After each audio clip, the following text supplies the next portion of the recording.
Hello and welcome to York Observatory's monthly TeleTube broadcast, the online astronomy and astrophysics program written and presented by the students, faculty, alumni, and friends of York University. We are broadcasting live from the Alan I. Carswell Observatory located at York University in Toronto, Ontario, Canada. York TeleTube broadcasts every last Friday of the month at 7:30 p.m. local Toronto time right here on our YouTube channel. For any questions or comments you have about our past shows, or if you have suggestions for future topics, please send us an email at observe@yorku.ca. You can always connect with us on Instagram at the handle YorkU Observatory. We would like to inform you about the Astronomer in Residence program. This program is a collaboration of the Alan I. Carswell Observatory with Killarney Provincial Park to host astronomers in the certified dark sky site of Killarney to lead in-person presentation and shows using the park's observatory. Please note that the 2025 season has concluded. Those interested in participating for 2026 are encouraged to keep an eye out for new applications opening in February and closing in May for summer tenures. Updates and announcements will be available beginning in January. Good evening, everyone. My name is Hector Jimenez, and I am here alongside Anidya, Dev, Mona, and Professor Mary-Helen Armour from Alan I. Carswell Observatory at York University. We're excited to welcome you tonight, especially because we have got a fantastic speaker, Vithurshan Sudhakar, who will be diving into an interesting topic, stratospheric-based space situational awareness. The observatory at York campus is in Toronto, and we would like to welcome you all to our show and to acknowledge the traditional land that our telescope is on. The observatory acknowledges its presence on the traditional territory of many indigenous nations.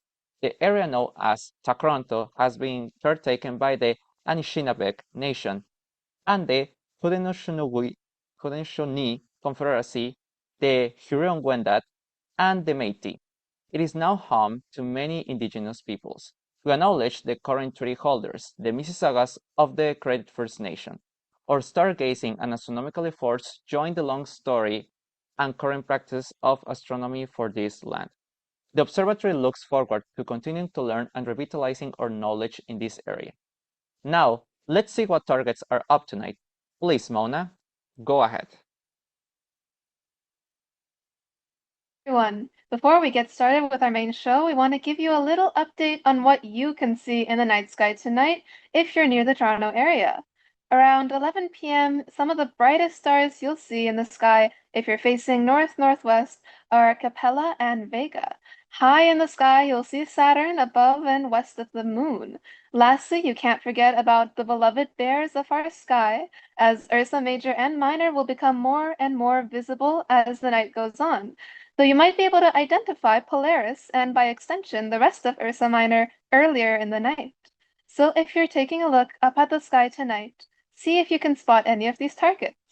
Now, without further ado, let's introduce our lovely guest speaker. Vithurshan Sudhakar is a PhD student in Earth and Space Science at York University under Professor Regina Lee. He has earned his MSc in 2024 and BSc Honors in Physics, Space Science from York University. His research focuses on optical space situational awareness, developing algorithms for RSO detection and stratospheric imaging. He has led SSA missions and software projects at York and internationally, and is currently working on flight software for an upcoming Canadian SSA mission. He has also presented SSA research and outreach at public and scientific events. Hey everyone, I'm Vithurshan Sudhakar. It's nice to join you guys today on this nice evening. I'm here to talk about stratospheric space situational awareness. I am a second year PhD student at York University, and it's nice to be here. At first, I want to start with the concept of space situational awareness. What is space situational awareness? Before we even get there, here's the agenda.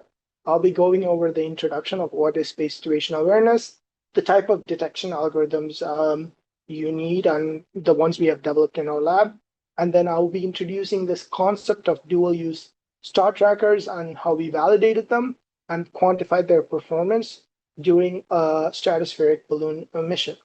I'll be also talking about how you can characterize these objects via streaks, and then the next iteration of the imaging system, RSONAR II. So I'm pretty sure everyone's familiar with the growth of space. Like we have gotten more and more dependent on using satellite systems for our daily lives, whether it be GPS, playing games online, doing a lot of our work on the cloud.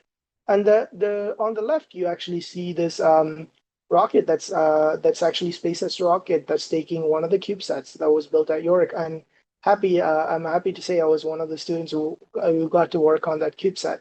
But you can see, like, going back to the as early as Sputnik launch, via that was the first satellite, right? And then since then, we have successfully launched close to 7,000 objects into space. And a lot of these objects need to be monitored and cataloged to ensure space situational awareness. Before I get there, I want to talk a little bit about the space object populations itself. So just like everything, you have things that introduce the population as well as the things that bring down the population. So the sources are mainly coming from rocket bodies that are taking these satellites up to space, the payloads, the satellites themselves, and mission-related objects. And you can also have sources from unintentional as well as intentional events, such as explosions that happen where a battery just happens to blow up, or anti-satellite testing or collision between two satellites. Whereas sinks, mainly the satellites have came down due to solar perturbation. They have also used these technique called deorbiting, where they're entering into the atmosphere and end up burning up in the atmosphere, or they would go to a thing known as graveyard orbit. So I want to talk about this infamous collision that happened that actually made the space sector reconsider what is really space, because prior to this event, there was this assumption that space was really massive, known as a big skies theory, where two objects would not come into contact. However, that wasn't the case, and I will play this link for you so you can see it yourself. So what we're seeing here is two satellites, Iridium and a defunct satellite Cosmos, coming into contact with each other and breaking into 3,000 trackable debris parts. Some of these debris parts are still in orbit, and that happened way back in 2009. That should give us an idea of how this debris spreads, and they don't stay in a single orbit because of the Earth's perturbation. They spread, and there's no way of controlling these objects. And you can see that one orbit spread into two, and two spread into four, and so on. So yeah.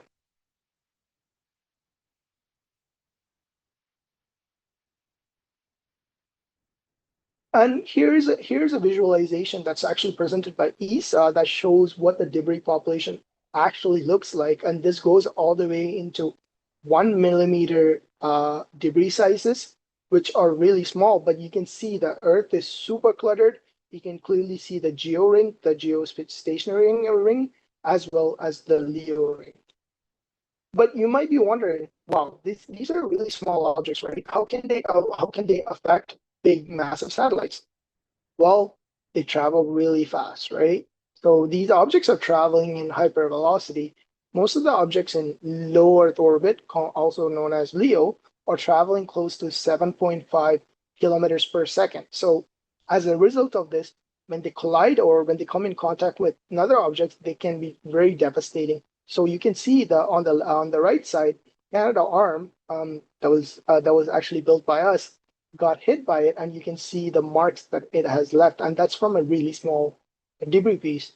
And here's another example where this satellite Sentinel A, 1A, actually got hit by 1 millimeter object, and it ended up changing the trajectory of the whole satellite itself. And you can see there's a nice publication that came out of ESA that if you're interested, you can read.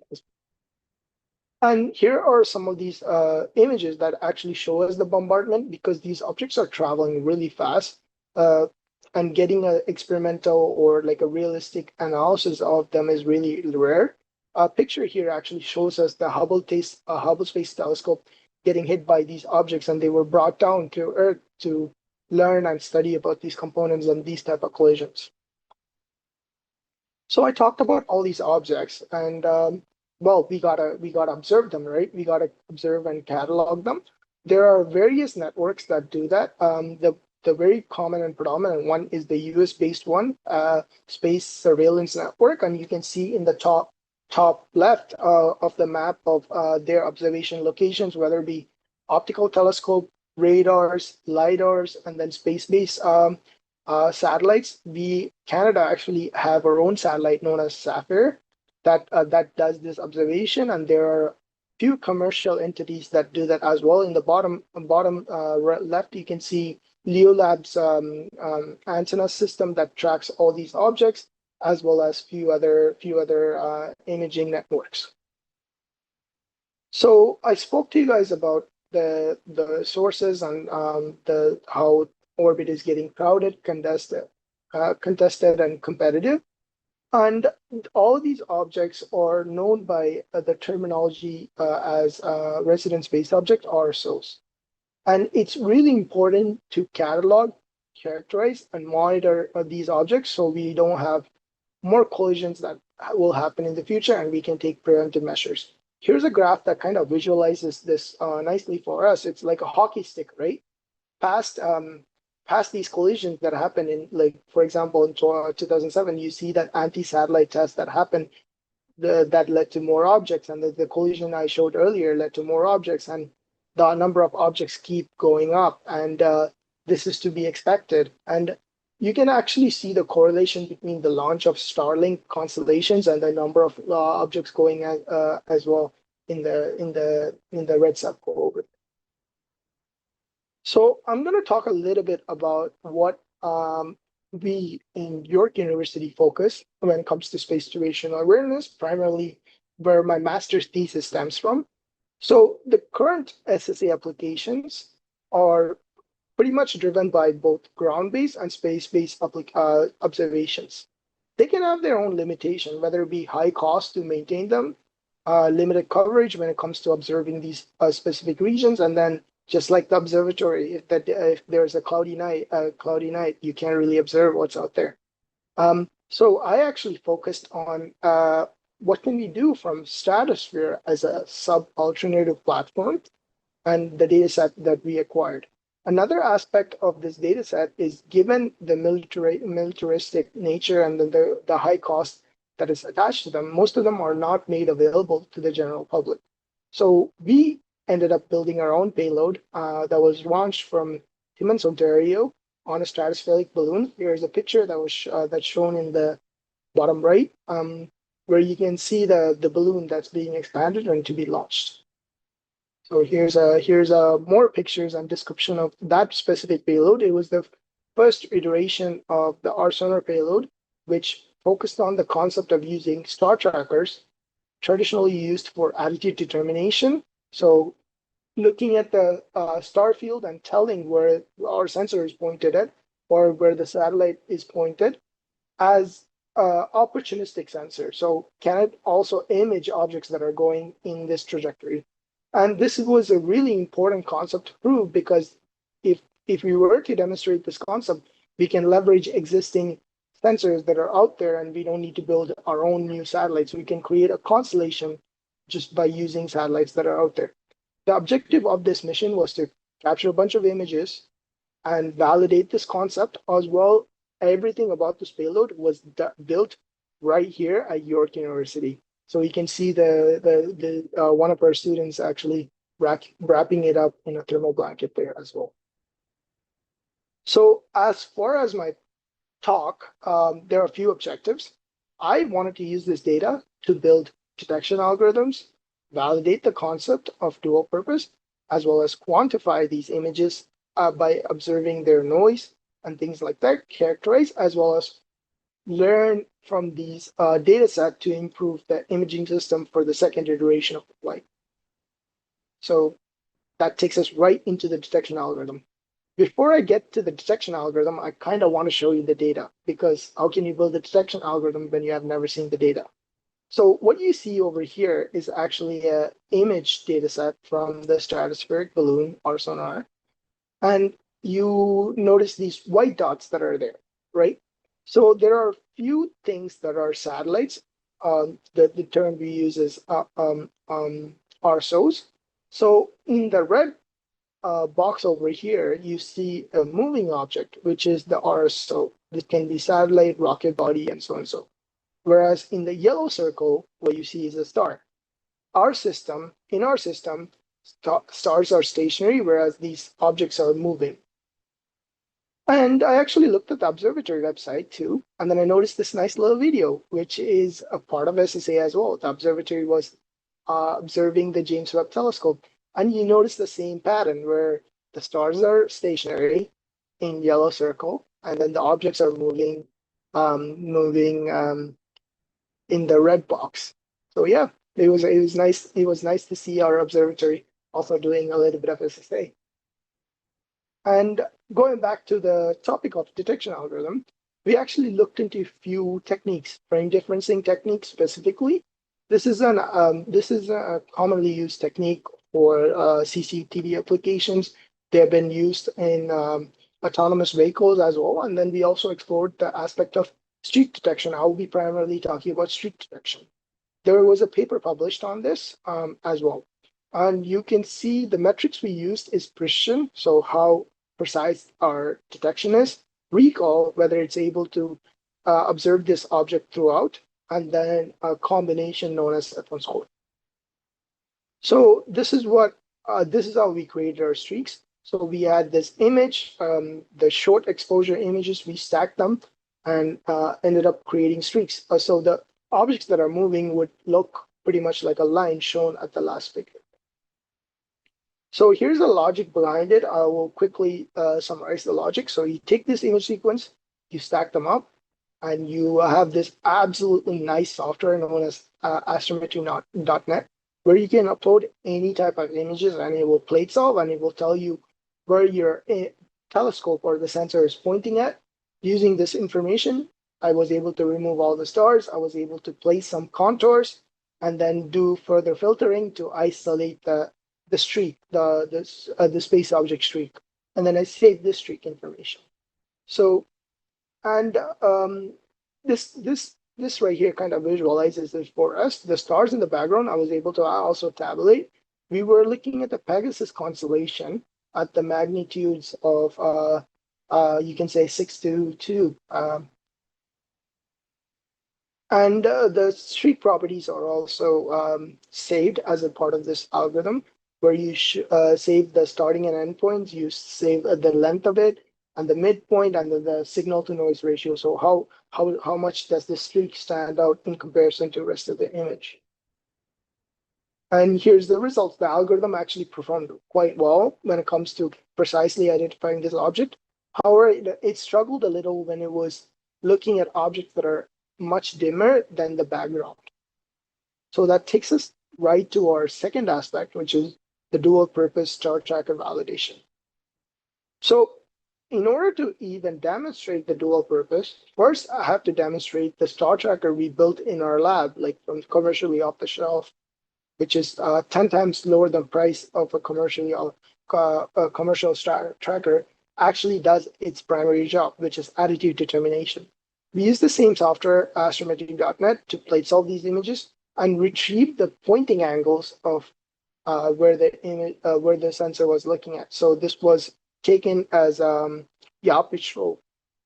So you can see the graph series over here in our right side, which shows the pointing that happened during the flight. These are results from the actual RSONAR flight, where the yaw, the sweeping angle, actually was moving with the rotation of the Earth. We didn't want to point towards the sun. We wanted to point away from the sun, and it was matching with the rotation of the Earth. Whereas yaw and pitch, pitch and roll, they varied because as the balloon moved a lot, and they had quite a bit of variation. But yeah, that kind of demonstrate the first aspect, that this is a star tracker that's capable of telling you where your sensor is pointing at, even though we built it from commercially off-the-shelf components. And going back to the second aspect of dual purpose, okay, you were able to do attitude determination. What about the SSA aspect? The images produced a lot of streaks. We were able to image a lot of objects. We were able to pick out 387 objects from our streak detection algorithm. And you can see the number of streaks actually went up as the time went on. And this is to be expected because the optical sensor is actually picking up light that's being reflected off the satellite. So as the sun is coming up, the phase angle it creates, the satellites get brighter and brighter, so you're able to observe them. And at the end, like we stopped our analysis at 5:33. After this, the balloon started losing its pointing, and you can notice this correlates well with the length of the streaks. The streaks are getting brighter, and they were also getting bigger. So that takes us right into the performance quantification. So yeah, like you can build your own component, but how does it live up to other existing technology, right?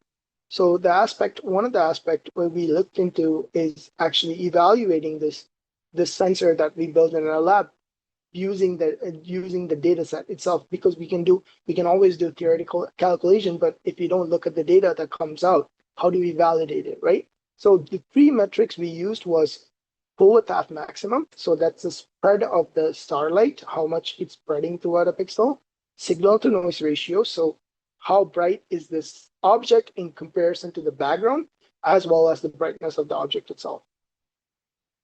So yeah, like full width at maximum describes how the starlight spreads across the multiple pixels.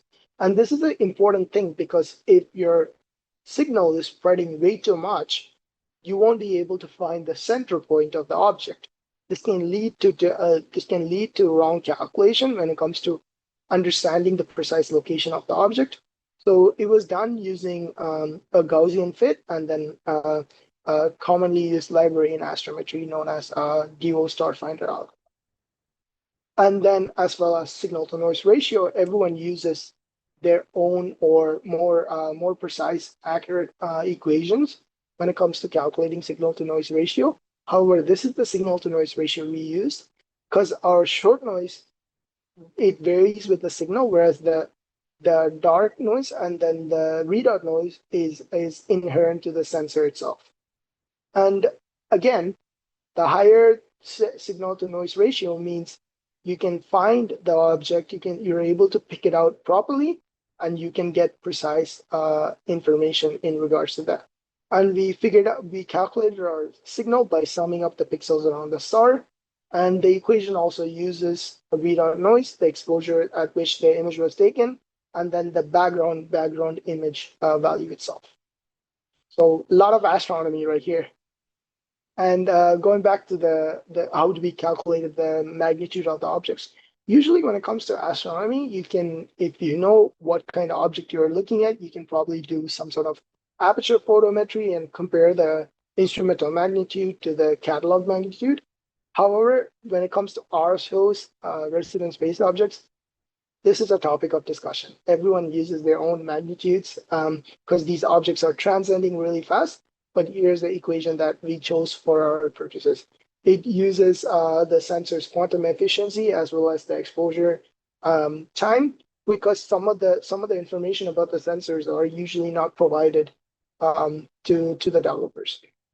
So what we ended up finding was the root mean square, the error between our magnitude calculation was 0.5 magnitudes, which is quite big. And it was performed in reference with the stars that are in the background of the image. So I spoke a lot about the metrics, how they're defined and what they mean. But what do they look like? Here's a bunch of images that are showing that for you. So you can see the spread of the starlight was relatively condensed. The objects were within, like, I can say 4 pixels. So the stars we're seeing the starlight is within the 4 pixels, which is quite precise, to be honest, for a wide field of view sensor. And then as far as the RSOs, they were much bigger. We are looking at averages that are near 5. So the RSOs are not background, whereas stars are the background. That again validates our finding. And then as far as the noise distribution, we also saw a similar pattern because everything we're looking at is either a star or a galaxy or some sort of light source, right? And they they were well below the noise floor in comparison to RSOs, which were a lot brighter in our system, or we weren't able to pick up the ones that are really below the star noise. And this is what the calibration in terms of look like. So what our flex and then the instrumental noise versus what it is actually in the catalog. We correlated to the catalog, AICO 2 catalog, and we ended up with this nice linear fit. So that takes us to the characterization of the RSO streaks part. So I spoke about how we built the algorithm itself stemming from this data set and the development process that went behind it. However, it's nice to compare to how does it stand up in reality to existing technology, right? So we actually picked out a streak detection algorithm that was available open source on GitHub, which was also used for SSA application. However, it didn't use a real data set. It was using some sort of automated data set. And we compared it with our own detection algorithm that was built by me.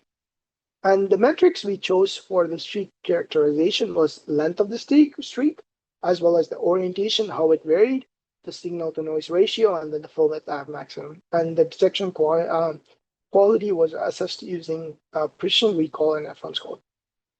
So why did we choose these things, right? The length, we found out it was actually pretty distributed evenly. It was a systematic distribution, so the length was fine. However, we noticed that RSOs were entering from multiple directions. This is to be expected because you're a free observer. You're not targeting or tracking a specific object.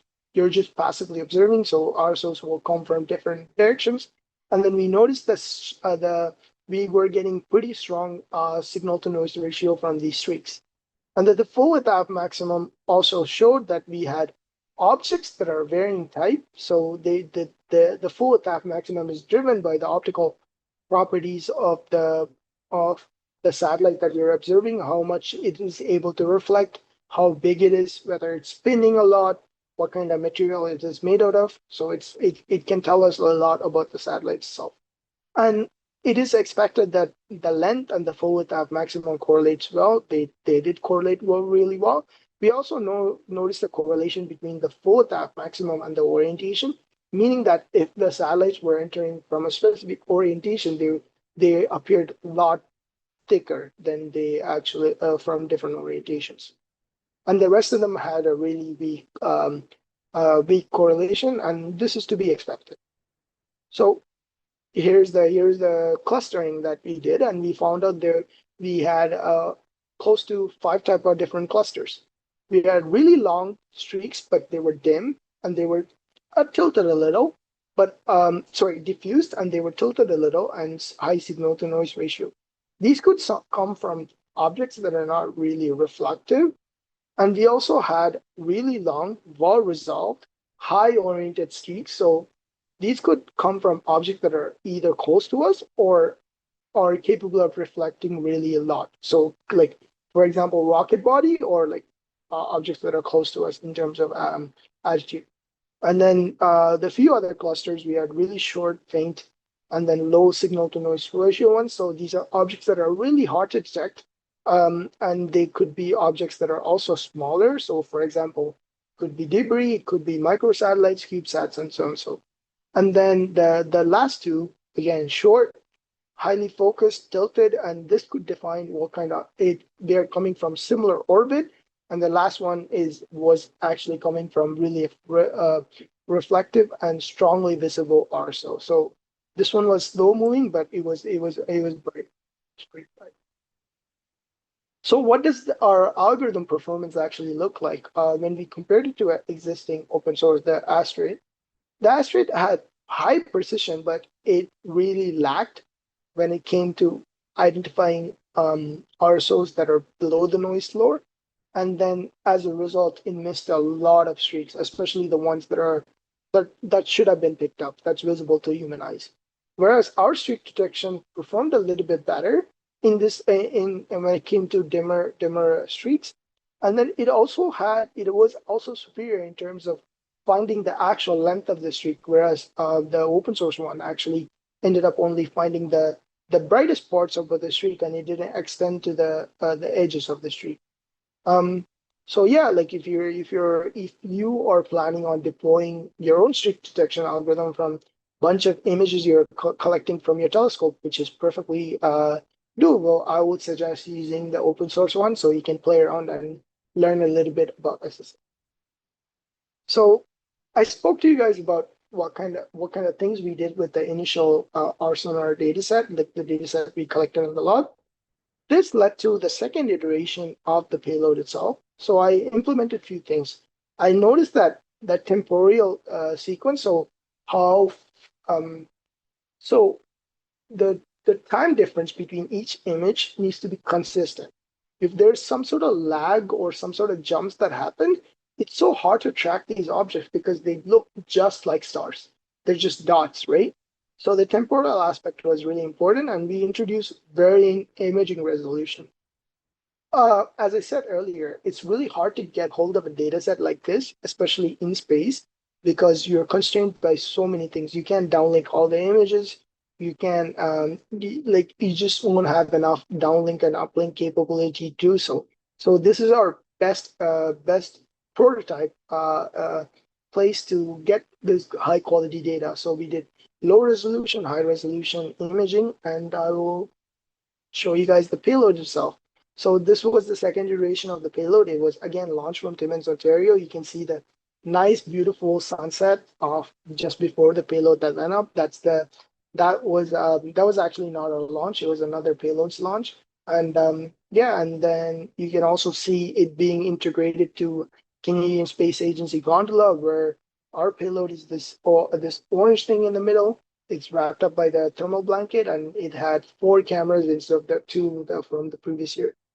And at the bottom left, you can see we were still taking these images just before flight because you would never know what will happen during flight, and you never know if you're going to get your camera back, your SD card back. So we wanted to collect as much data as possible. So what does it look like during the actual flight? We collected close to 55,000 images during a time period of 6.5 hours. And we collected images in varying resolution. What you see over here is actually a sequence of these images. And you can see a lot of stars that are stationary, relatively stationary, and then the objects that are moving in back and forth. If anyone wants to guess the amount of objects that are in there, there's about 5 moving objects that are space objects in there, which is really cool. So another aspect of what we do is actually creating awareness when it comes to space situational awareness itself. It's a pretty broad topic, but it should be something that should be spoken to the general public.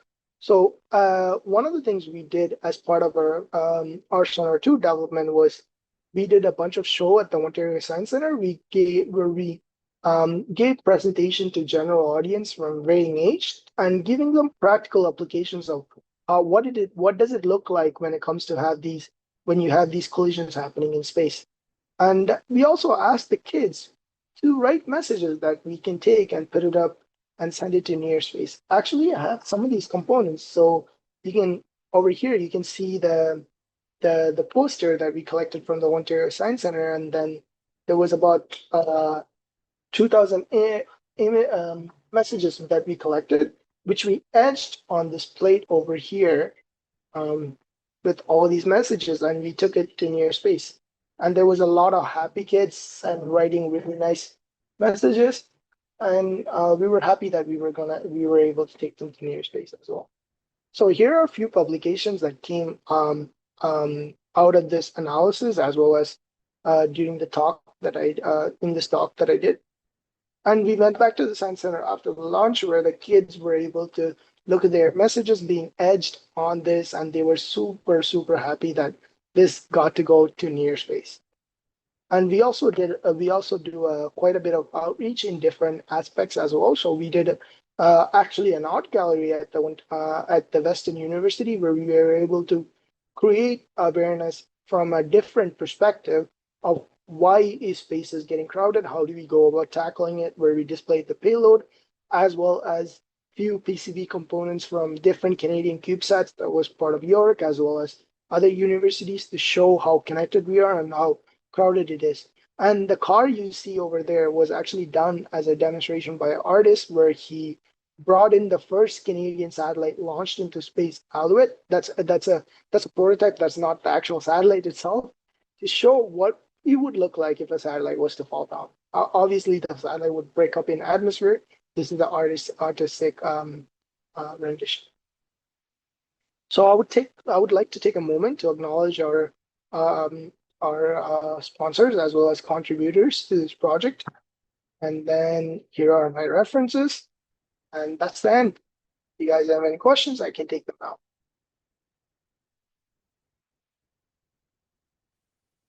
All right, amazing, amazing, and very complete talk. Thank you so much, Vithurshan. It was such a great talk. And yes, indeed, we do have some questions for you. So, please let me start with mine. So my first question is, what are the biggest calibration or data quality issues when using stratospheric imagery for SSA? That's a great question. Thank you for asking, Hector. So this was something we had to quantify because what we were proposing was Stratosphere as an alternative platform, right? So if you have a space-based sensor, you don't have to worry about things like environmental issues or turbulence and so on. So, however, and when it came to Stratosphere, we were also using the dual use star tracker concept, which meant we had the image at a really low exposure rate. So I'm talking every image was captured at 100 milliseconds, right?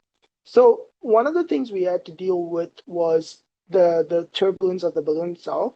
Luckily, we had a stabilized pointing that was provided by Canadian Space Agency as well as the French Space Agency CNES as a joint program. And so we didn't have much turbulence, but it was a factor that was to be considered. Another thing was the noise of the system itself. Luckily, our system didn't run really hot or didn't introduce any sort of like optical aberrations, whether it be fogging the lens and things like that. So we were pretty good on our imaging quality, but those are things to keep in mind.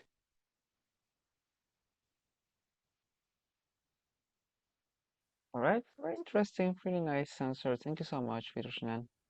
Also, let me go over with my second question. So mentioned that also AI algorithms may do some help, but like, how do AI algorithms help to distinguish a real space object from noise or stars in the image? So again, a great question, Hector. Thank you.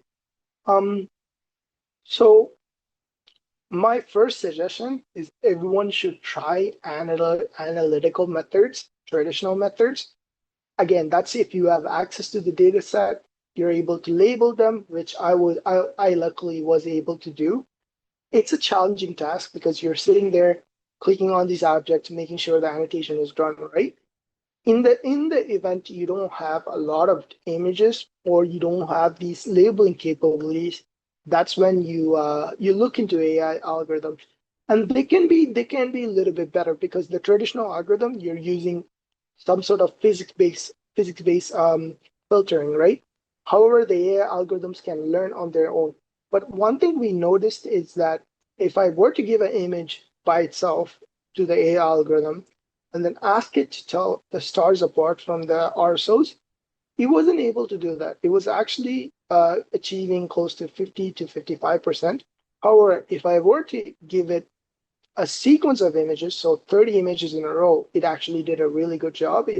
It started to pick up accuracy, and it got close to 73 to 74. And again, that is pretty good. You don't want your algorithm to generalize too well.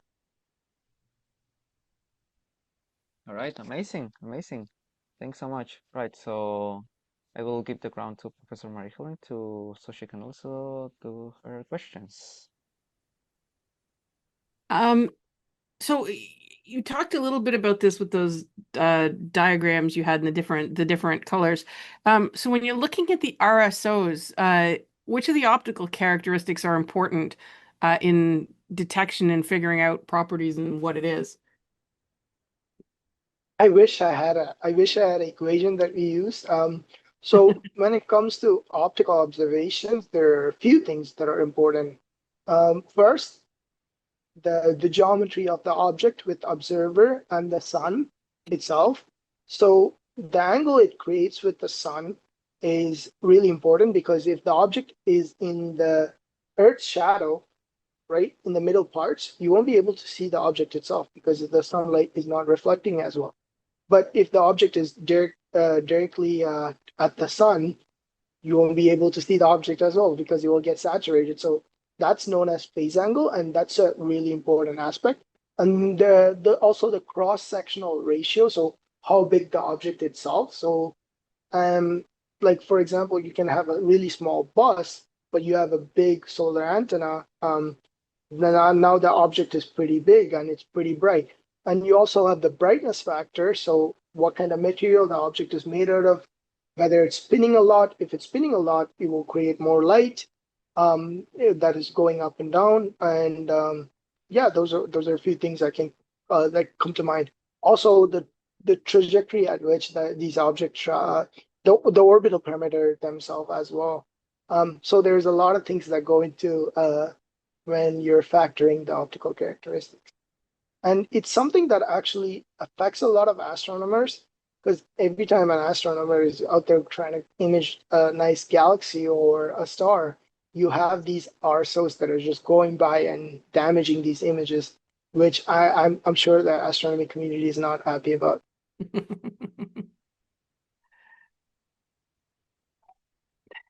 So if you're looking at sort of, I guess, detecting and looking in some of the imaging, I mean, how many satellites are kind of involved in this? You talked about sort of stratospheric, but there are other satellites involved in sort of doing this as well. Yeah, so one of the reasons why we're using Stratospheric is because it does two things for us. Primarily, we're able to flush out this concept and identify anything that needs to be ironed out or well defined before we actually go for orbital launch. So these are iterations that we're building, and we're getting this thing known as flight readiness certification, and Stratosphere is like close to 8, whereas an actual launch and the your payload performing in orbit would be 9 and 10. So it's slowly building up to there. And another aspect about Stratosphere is that we get to actually image close to space-like environment. We are flying about 99.9%. But going back to your initial question of how many satellites are actually using this technology, if we're talking specifically SSA, there are a few satellites that are part of the Space Situational Surveillance Network. The Canadian one is known as Sapphire. That was built in collaboration with the Canadian Defense, as well as MDA, the company. And then we also have NeoSat. It was launched to observe near-Earth objects. It also does a little bit of SSA aspects as well. But there's all these different space agency as well as commercial entities that are going for it because one, you want to really be able to know where these objects are in space because if your satellite was to get damaged, we're talking about a million and millions of dollars that are being wasted, right? So, for example, UK actually estimated their 20% of their GDP actually came from their satellites or was tied to their satellites. So getting one of your satellites damaged and that leading to more objects in space and that leading to more objects getting damaged can be a nightmare scenario. Right. Thank you for the answers.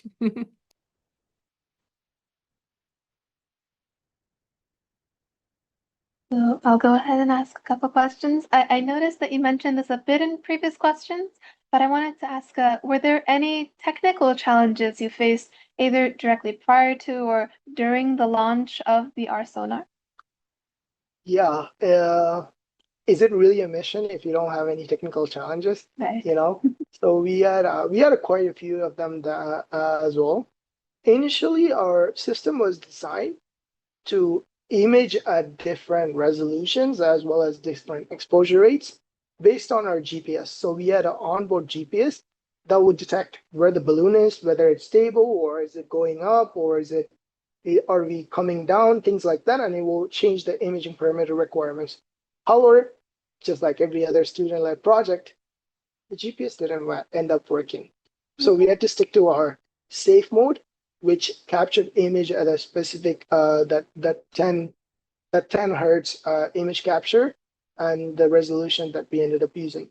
We also had a few other difficulties of losing our RTC real-time clock that was on board, but that's what these Stratosphere platforms are here for, right? Like we were able to get back this payload and debug and find out what didn't work, what ended up working. Whereas when you launch it to space, you don't get to access it back. If something doesn't work, it doesn't work. You can't figure out and debug now. Right. That's so interesting. Wow. And there was a lot of interesting components that you were talking about, and specifically you mentioned there's a bit of prototyping that went into it. So I wanted to ask, when you were doing the prototyping process, what did you find to be the more challenging aspect, the more code side of it, or the actual assembly? So personally speaking, I'm gonna say assembly because I was the software lead. So I'm just there's clearly a bias there, but it can be pretty messy. I actually have the payload here for you guys to show. Um, it is pretty gutted at the moment. We did take a few components out of the out of the payload, so you can actually see it's a 40 CubeSat, which means it's quite tiny and there's a lot of cables that go into it. And it can be a challenging task to route all these cables in and make sure they're sitting nicely and they're not ripping any other cables. So harnessing is it was painful. Also, this CubeSat was designed to be just like a space grade CubeSat, meaning that we had really small screws that had to get screwed in really tight. And when it came to coding aspect, integrating, we had few different members working on few different components, integrating all of them together, making sure they were working well and nothing is breaking each other. Those were a few technical aspects as well. Yeah. And then when it comes to working in a big team, that's something you learn as time goes on, right? Who is comfortable with what? When do we step back? When do we have to step in to ensure your teammates are good? Things like that. Thank you so much. I'll pass it on to Anidia.